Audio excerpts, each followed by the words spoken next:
Gentleman from Wisconsin, I now recognize the gentlelady from California.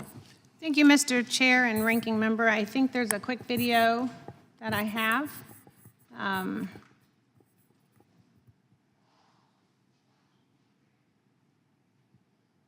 You don't need to be a genius to realize that Trump's not talking about babies that come from Norwegian vajayjays. No, he wants to white out the Constitution so that he can whiten America. That's what he's planning to do here.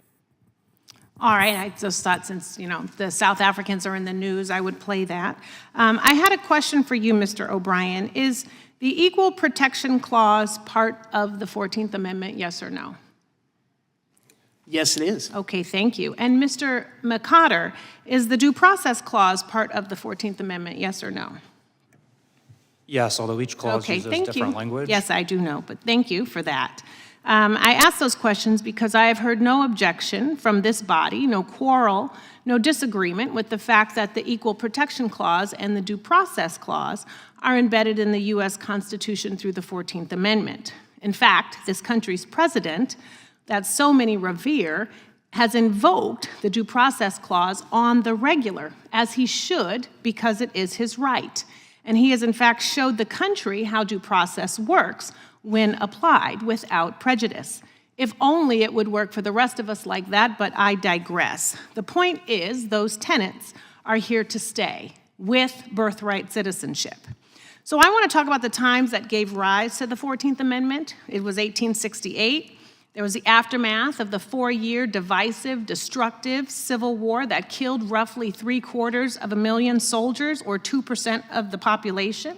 Resistance in the form of Reconstruction, a massive tsunami in a soon-to-be U.S. territory that killed 70 people, and in the aftermath of the 1868 Louisiana Constitution, which gave black men the right to vote and a public education, you had the Louisiana Massacre, where black people were murdered trying to vote.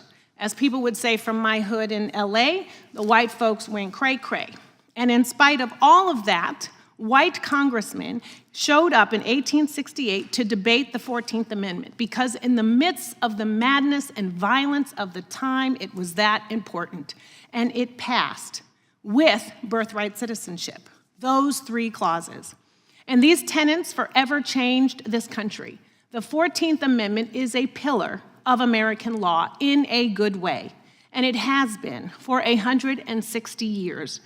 Everyone recognizes that it should not be touched, that it is sacrosanct, even Justice Scalia. And Scalia, whose ideology I do not support, his reasoning is that the full 14th Amendment, which includes the Due Process Clause and the Equal Protection Clause, as well as birthright citizenship, was based on originalism, textualism, and traditionalism, and that one should consider the political and intellectual climate, beliefs and prejudices of the time it was ratified, and the amendment should be protected, which is why it is worth revisiting 1868, because the origin story of the amendment is as applicable now as it was then.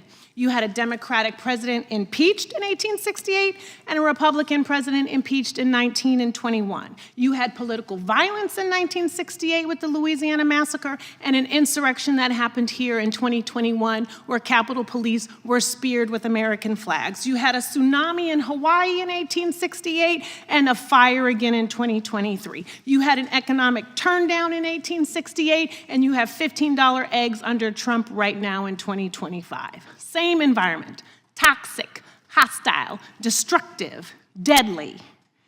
And let's be clear, they had immigrants back then too. Irish, Jews, Germans, Italians, people who couldn't speak English, but they saw through the moment and passed the 14th Amendment. And it's not like this country has not had moments where people have felt under attack.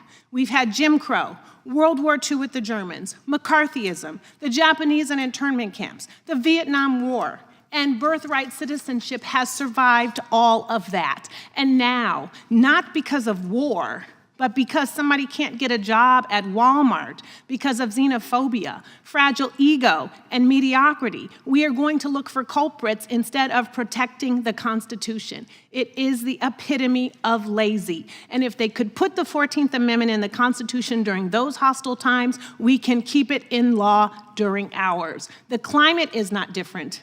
It is the patriotism of the Republican Party that is different. And with that, Mr. Chair, I yield back. Well, I would just observe for the record that the phrase